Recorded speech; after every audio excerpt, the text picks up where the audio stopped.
Nesse vídeo eu vou debater aqui com vocês por que vocês precisam ter cuidado com a diversificação. Então vamos ao vídeo. Salve, salve investidores! Como é que vocês estão? Sempre lembrando que antes de continuar, você clica no botãozinho vermelho de inscrever-se para ajudar esse canal, tá bom? E nesse vídeo eu vou trazer aqui os cuidados que você deve ter com a diversificação. Sim, a diversificação é importante e necessária. Contudo, você deve ter cuidado com dois pontos essenciais: com a diversificação forçada e com o excesso de diversificação. E como assim, primeiro, a diversificação forçada? O primeiro ponto é que a ideia de diversificação é uma ideia de proteção. Warren Buffett diz até mesmo que a diversificação é proteção contra a ignorância. Mas por que uma proteção? Porque se eu tenho vários ativos na minha carteira, de diversas classes inclusive, por exemplo, renda fixa, renda variável, e dentro da renda variável tem ações, fundos imobiliários, estoques, REITs, fundos e etc. Dessa forma, se uma classe der errado ou uma empresa de uma carteira de ações der errado, pelo menos tem a outra ali que eventualmente pode dar certo. Acontece que nesse afã, nessa busca rápida e forçada por diversificação, você pode cometer alguns erros ali. Então, que erros são esses? Principalmente cometidos pelo investidor iniciante. E é por isso que o Barsi diz para você não ter pressa com diversificação e também para não diversificar tanto, porque do contrário você também diminui muito a sua rentabilidade. Se você diversificar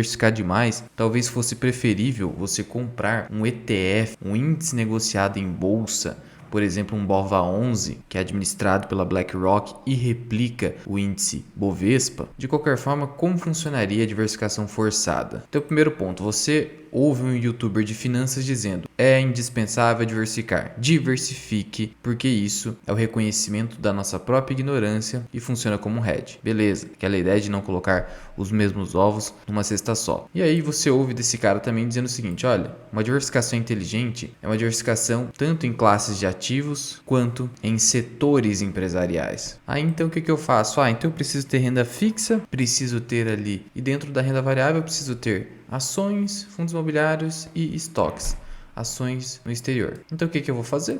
Eu vi ali que existe o IFIX, que é o índice dos fundos imobiliários. Aí o que você faz?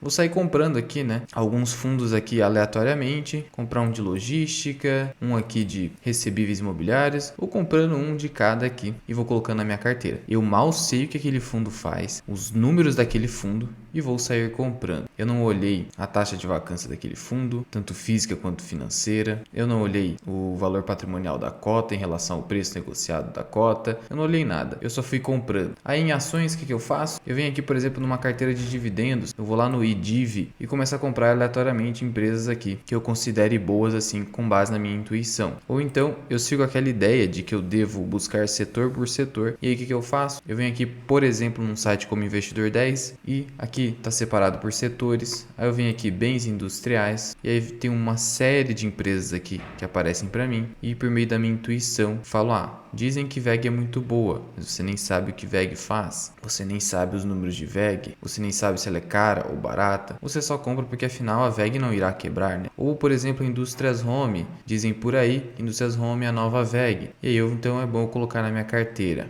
dentro do setor industrial. Só que eu nem olho, por exemplo, dentro do site de relações com investidores, que é um site obrigatório para toda empresa negociada em bolsa, o que a Home faz. Então o que eu deveria fazer? A Home faz o seguinte: ela tem os seguintes produtos: máquinas de ferramenta, máquinas para processamento de plásticos, peças de ferro fundido cinzento e nodular. Aí eu preciso olhar também os números da empresa. Aí aqui eu entro na central de resultados de Home. Aí eu começo a olhar aqui qual foi a receita dela, no que ela ganha mais dinheiro, qual que é o patrimônio líquido da empresa, qual que é o crescimento do EBITDA, das margens da empresa. Ou seja, eu vou conhecendo aos poucos uma empresa. Agora, quando eu forço uma diversificação, eu sequer conheço essa empresa. Eu vou investindo com base na intuição ou na dica de youtuber. E aí às vezes eu pago caro, ou às vezes eu compro uma empresa que no futuro eu vejo que não era bem o que eu achava que ela era, e aí eu acabo vendendo. E aí eu não tenho consistência no mercado. A carteira fica bagunçada. Então, por exemplo, vamos aqui em consumo cíclico. Aí eu olho aqui, Lojas Renner, né? Boa pra caramba. E eu não vejo que é uma empresa que geralmente negocia múltiplos esticados. Aí eu compro a empresa cara e não sabia disso e fico preocupado. E também não entendo que são empresas cíclicas. Às vezes eu compro num momento ali que a empresa está indo muito bem e aí o mercado começa a ter um ciclo de baixa na economia, um ciclo de recessão como nós estamos vivendo, e aí eu vejo a empresa caindo fortemente, eu fico desesperado e vendo. Consumo não cíclico. Aí eu olho aqui essas empresas, olho para uma Pets e falo: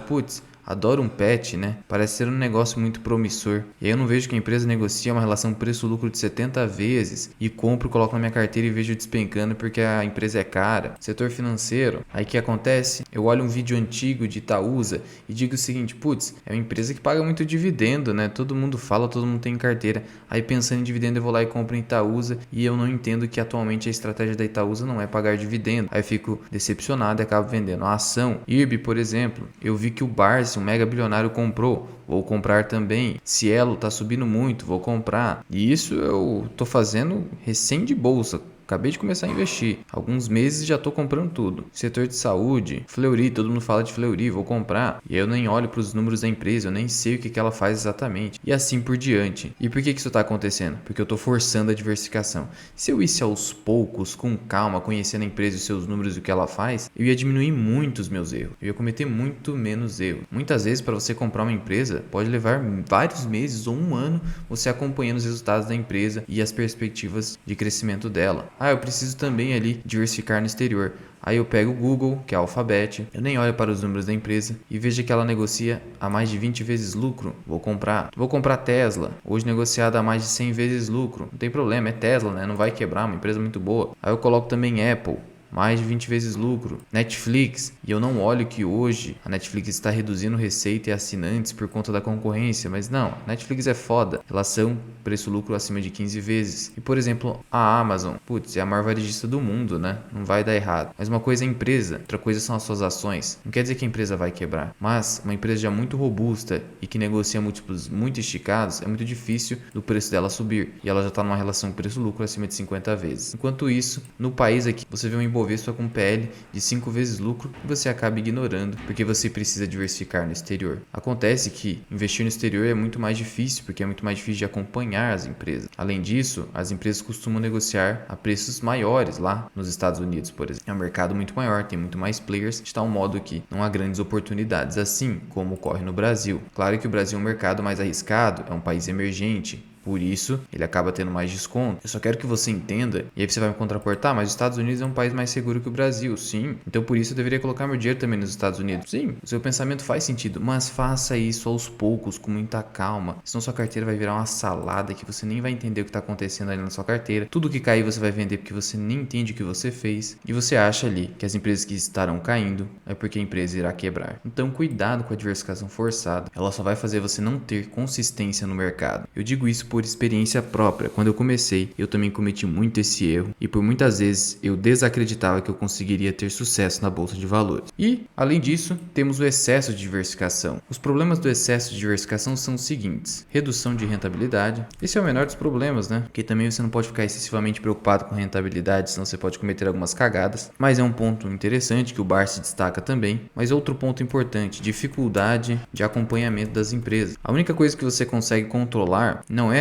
a economia ou o setor, mas o acompanhamento da empresa que você investe ou pretende investir. Então, quando você tem uma carteira excessivamente diversificada, por exemplo, você tem 10 mil reais investidos e você tem 50 ações, 30 ações, 40 ações, fica muito difícil. Se você não é um investidor profissional, um analista de valores imobiliários, como é que você vai acompanhar tantas empresas assim? Você vai ter tempo para isso? Você vai ter expertise para isso também? É muito difícil. E será que você estudou o suficiente essas empresas para colocar o seu dinheiro nelas? É por isso que o Lírio Parisotto diz que você tem que ter no máximo de 12 a 15 empresas. Mas o Barsi tem mais de 30, ele tem bilhões de reais e mais de 50 anos investindo. Essa é a ideia, diversifique aos poucos, com o tempo. Por exemplo, eu cheguei a 12 ações na minha carteira, só que em algum momento eu verifico que tem uma empresa ali que eu estou acompanhando e está uma grande oportunidade. Posso comprar? Eu não vejo problema. Mas eu já estou investindo há algum tempo e eu estou acompanhando essa empresa há algum tempo. Então eu não preciso me limitar a 15 empresas também. Você deve tentar manter apenas de 12 a 15, tá? Agora, nada impede você verificar ali e com convicção ter mais alguma companhia,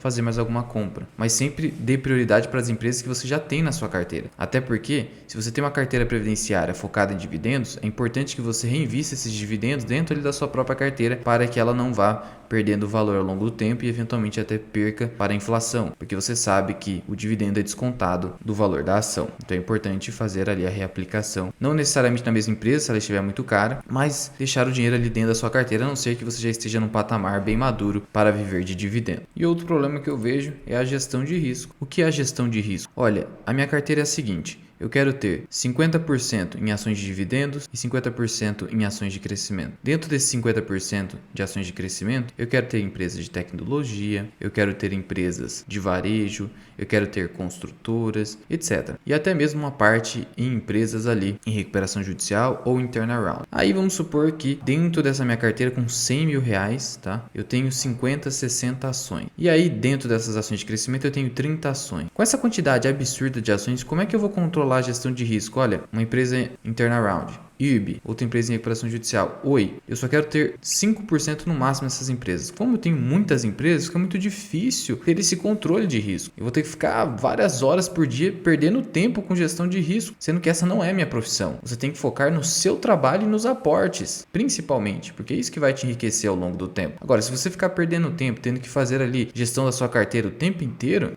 então talvez fosse melhor realmente comprar um ETF, tipo um BOVA11, ou se eu quero investir no exterior, um IVVB11, do que ficar ali com um monte de ações na minha carteira sem conseguir fazer gestão de risco. Por isso é importante seguir a lição do Barsi, não diversificar tanto, comprar aos poucos, não ter pressa, afinal o investimento para o longo prazo e ir estudando o máximo possível a empresa na qual você vai colocar o seu dinheiro. Afinal, o seu dinheiro foi conseguido de forma suada, com muito trabalho, então você não deve desperdiçar os seus ganhos simplesmente seguindo dicas de YouTube ou naquela loucura, naquele afã de fazer diversificação a qualquer custo. Mas já vai deixando aqui nos comentários o que você pensa sobre o assunto de diversificação. Muito obrigado por ter ficado comigo até aqui. Eu sou o Luan, esse que é o canal Mirar Investing. Até o próximo vídeo. Fui!